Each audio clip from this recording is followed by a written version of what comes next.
कोल्हापूरच्या गोकुळमध्ये टीआरपीसाठी राडा घडवून आणला असा आरोप काँग्रेस नेते सतेज पाटीलनी केला। यावर आता गोकुळच्या संचालिका शौमिका महाडिक चांगलेच संतापल्याचे पाहायला मिळाले।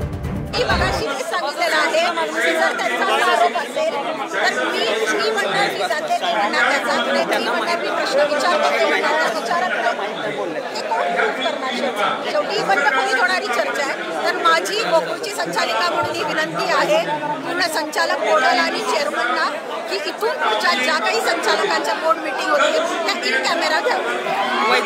वैद्यकीय महाविद्यालयासंदर्भात तुम्ही जे प्रश्न उपस्थित करताय त्याबाबत हा संभ्रम आहे असं त्यांच्याकडून दावा केला जातो। तुम्हाला काय वाटतं कशासाठी नेमकं हे वैद्यकीय माझं हे बघा महाविद्यालय कोणासाठी उभं करतायत कोणाच्या घशात घालतायत मला याच्याशी घेणं देणं नाही। माझा मुळात हाच उद्देश आहे की महाविद्यालय आपला व्यवसायच नाही आहे, तुम्ही या भांडणीतच पडू नका। उलट गोकुळ मोठं करायचं बघा, त्याची विक्री घडायला लागलेली आहे त्याच्याकडे लक्ष द्या। आपल्या शेतकऱ्याला पैसे कसे मिळतील बघा, आणि जर आपल्या शेतकऱ्याची मुलं शिकून उद्या वेटरनरी डॉक्टर्स व्हावीत अशी तुम्हाला वाटत असेल, त्यांनी डेअरी टेक्नॉलॉजी शिकावी अशी वाटत असेल तर गोकुळकडनं त्यांना स्कॉलरशिप द्या, पण महाविद्यालय स्थापन करणं हा त्याच्यावरचा उपाय असू शकत नाही।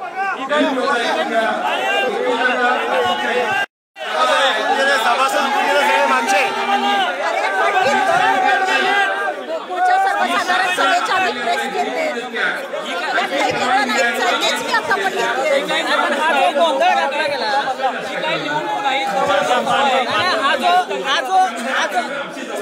निवडणूक नक्कीच नाही आहे, पण इथे सर्वसाधारण सभेमध्ये सर्वसाधारण सभासदच प्रश्न विचारण्यासाठी आलेत।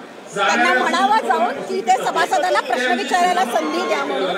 तुमचा पण इथे नेता म्हणून काहीतरी रोल आहे, ज्या पद्धतीने केडीसीसी बँकेमध्ये सगळे सभासद प्रश्न विचारू शकतात, मग इथं त्यांचा